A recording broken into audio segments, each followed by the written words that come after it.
शिवसेना पक्षप्रमुख माननीय उद्धव साहेबांचे हात जर बळकट करायचे असतील तर दिव्यामधून एक एक ज्योत पेटवून ही मशाल तेवढ ठेवली पाहिजे आणि तू तेवढ ठेवा असा मला विश्वास आहे. एक गोष्ट सांगते, काय असते नारी शक्ती, काय असते महिला शक्ती. हळदी कुंकवाचं वाण घेताना आम्ही गडबड करतो, हो करतोच आम्ही. तो आमचा हक्क आहे, आमचा अधिकार आहे, तो मिळाला पाहिजे. आणि आम्हाला असं वाटतं की ते मिळेल की नाही, आमच्यापर्यंत येईल संपेल का. पण काळजी करू नका, ज्योती पाटलांनी एवढी वाणं आज हळदी कुंकवाची आणली आहे की इकडनं कार्यक्रम संपल्यानंतर खालीच्या महिला उभ्या असतील त्यांना सुद्धा हळदी कुंकवाचं वाण दिल्याशिवाय ज्योती पाटील आज गप्प बसणार नाही.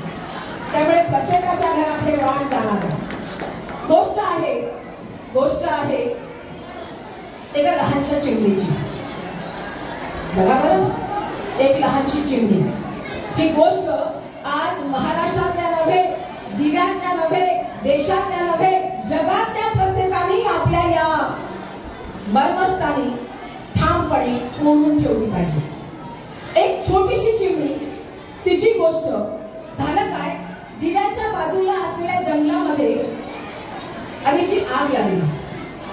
दिव्याच्या बाजूला असलेल्या जंगलामध्ये आग लागली आणि आग लागल्यानंतर त्या जंगलापासून आम्ही लांब होतो, परंतु आम्ही घाबरलो होतो कारण ती आग जोराने पेटायला सुरुवात झाली. कदाचित ती आग दिवा शहरापर्यंत पोहोचेल, आमच्या गावापर्यंत पोहोचेल, घरापर्यंत पोहोचेल म्हणून भयभीत झालो. काय करावं काय करावं काय करावं असे प्रश्न निर्माण झाले. कुणीतरी म्हटलं बादलीने पाणी नेऊया, कुणीतरी म्हटलं असे अनेक उपाय. कारण मला माहिती दिव्यामध्ये अजूनही अग्निशामक दल आलेलं ते चिमणीला पण माहिती होतं. दिव्यामध्ये फक्त इकडच्या सत्ताधाऱ्यांनी, मग तो आमदार असो का खासदार असो, फक्त लोकांच्या मतांचा व्यापार केलाय, बाजार केलाय, पण सुविधा मात्र एक सुद्धा दिलेली नाही. अग्निशमन केंद्र तर तुलच राहिलं. महिलांच्या साठी प्रसूती होणारं हॉस्पिटल सुद्धा आमच्या दिव्यामध्ये नाही.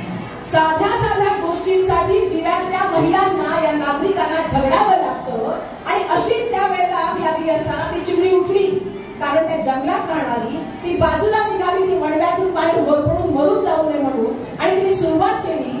बाजूला जंगलाच्या एक तळ होतं, खरं तर नदी होती, पण नदीचं डबकं झालंय आता.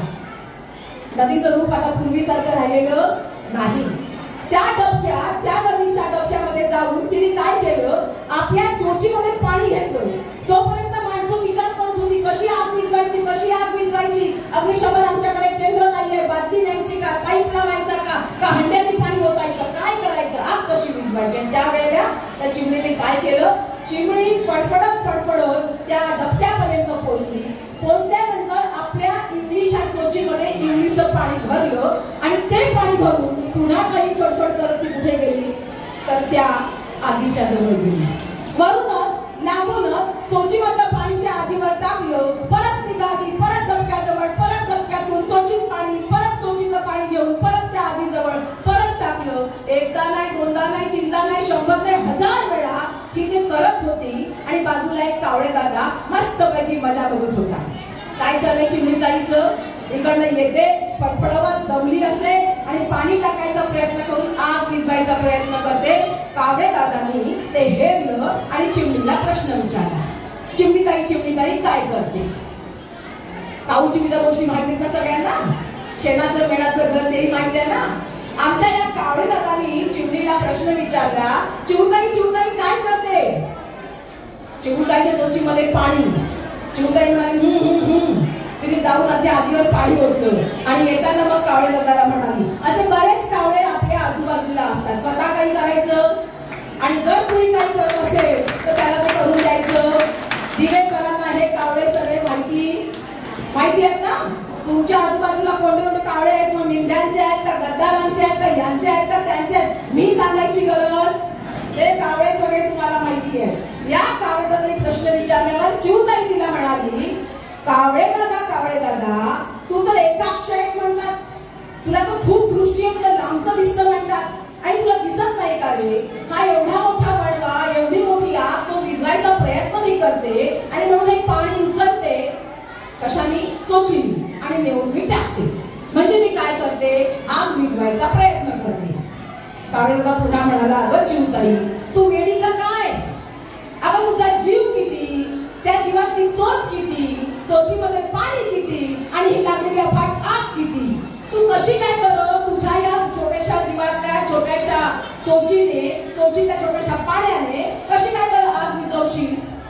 त्यावेळेला त्या चिमणीने जे उत्तर दिलंय ते उत्तर मला वाटतं आज महाराष्ट्रासकट भारतातल्या प्रत्येकाने आपल्या हृदयात जपून ठेवलं पाहिजे.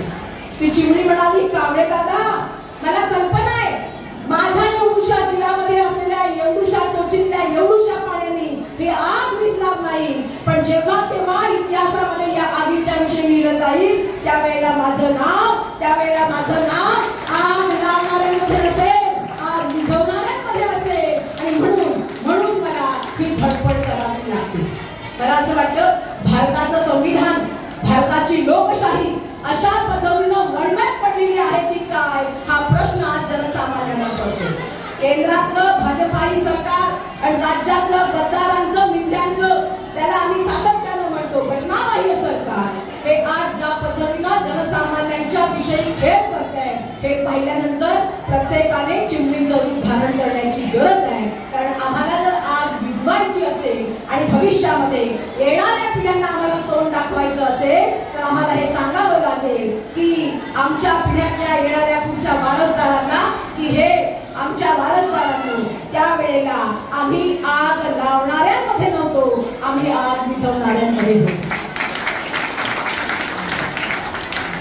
गोष्ट छोटी, खरं तर पूर्णपणे भाषण तरी तर पटकन लक्षात येत नाही, पण छोटं काही सांगितलं ना की आमच्या महिलांच्या मस्तकात ते असं जाऊन बसतं की परत काही कोणी सांगायची गरज नाही. याचबरोबर आज ज्या पद्धतीने महागाई वाढली, ही वाढलेली महागाई आमच्या माता भगिनींपेक्षा जास्त कोणाला माहिती आहे का? डाळींचे भाव लग्नाला भेटले, 40 रुपये किलो असताना डाळ आज 200 रुपये किलो झाले. बरोबर आहे ना? काय म्हणतात हे? 80 करोड जनतेला आम्ही स्वस्त धान्य रेशनच्या दुकानातून देणार आणि अतिशय कमी किमतीमध्ये देणार. इथेही म्हणतात की 13 कोटी जनता दारिद्र्य रेषेच्या वर गेलेली आहे. असं असताना तुम्ही आणखीन 80 कोटी लोकांना परत या पद्धतीने भूल थापा देऊन देणार असाल तर ते आम्हाला मान्य नाही. त्यापेक्षा आमच्या तरुणांच्या हाताला रोजगार द्या. आम्हाला फुकट काही हवंय का? परवा एका गावात गेली, त्या ठिकाणी मला सांगितलं, ताई झाला का ताई? म्हटलं काय झालं? ती मला म्हणाली गॅस सिलेंडर स्वस्त झाला. म्हटलं बरं बाई, किती रुपयांनी झाला? तर म्हणजे 200 रुपयांनी झाला. 2014ला किती होता? 450 रुपये होता. आता किती होता? म्हणजे 1150 रुपये. पाठ असतं बाय, सगळ्या बायांचं पाठ असतं. 1-1 रुपया वाढला ना की तो रुपया आमच्या महिलेचा पाठ असतो. आणि मग त्यांनी सांगितलं की 1150 रुपये गॅस सिलेंडर ताई आता 200 रुपयांनी स्वस्त झाला. मग तिला कागदसाहेबांनी विचारलं, आताच का गं बाई स्वस्त झाला? आणि तेव्हा तुम्ही खटकून सांगितलं, गालातल्या घालत असतील ताई, आता इलेक्शन आल्यावर भारताच्या पंतप्रधानांना सुदैवाने की दुर्दैवाने माहित नाही पण माता भगिनींची आठवण येतेच येते. आजकाल तर रेशनिंग कार्डावर साड्या सुद्धा वाटायला लावलेल्या आल्या की नाही? दिव्यात नाही आल्या? जाऊ पण नका घ्यायला. त्याचं पोत बघा ना, तर त्या पोतापेक्षा ज्योतिताईंनी तुम्हाला आज ज्या दिल्यात ना वाढ म्हणून, ते वाढ 1000 पटीने चांगलं आहे. एवढं खराब त्यांनी दिलेलं आपल्यापर्यंत पाठवायची चेष्टा करता भारतीय जनतेची. त्यामुळे तो एक भाग झाला. बरं, बरेच जण म्हणाले 200 रुपये कमी केल्याने मी सातत्यानं प्रत्येक भाषणामध्ये माझ्या महिलांपर्यंत हा मेसेज पोहोचला पाहिजे म्हणून बोलत असते. महागाई तर सगळ्याकडेच वाढली.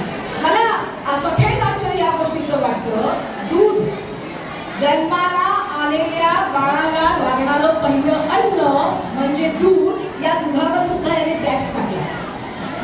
आणि त्याचबरोबर जो मरणासन्न अवस्थेमध्ये आहे त्या मेलेल्या माणसाच्या कफनावर सुद्धा याने काय आणला? टॅक्स आणला. म्हणजे जन्माला आल्यापासून मरेपर्यंत टॅक्स मधून सुटका नाही.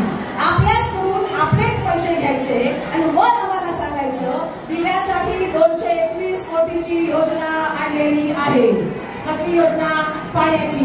भूमिपूजन करायचं वाजत गाजत, योजनेचं उद्घाटन करायचं वाजत गाजत. मला सांगा दिवेकरांनो, कुणाच्या नळाला घरात पाणी आले जरा हात वर करा. महिलांसाठी वर्षभर हळदी कुंकू चालू असतं. सर्वांना हळदी कुंकूच्या हार्दिक शुभेच्छा. आता या महिन्यामध्ये 8 मार्चला जागतिक महिला दिन आहे. त्याचं औचित्य साधून ज्योतिताईंनी हा महिलांसाठी खूप चांगला सुट्टी असा उपक्रम राबवलेला आहे. बचत गटाच्या माध्यमातून सर्व महिलांना एकत्रित आणण्याचं काम त्यांनी केलेलं आहे. दिवा भागातील सर्व महिलांना मोठ्या संख्येने त्यांनी इथे एकत्रित केलेलं आहे.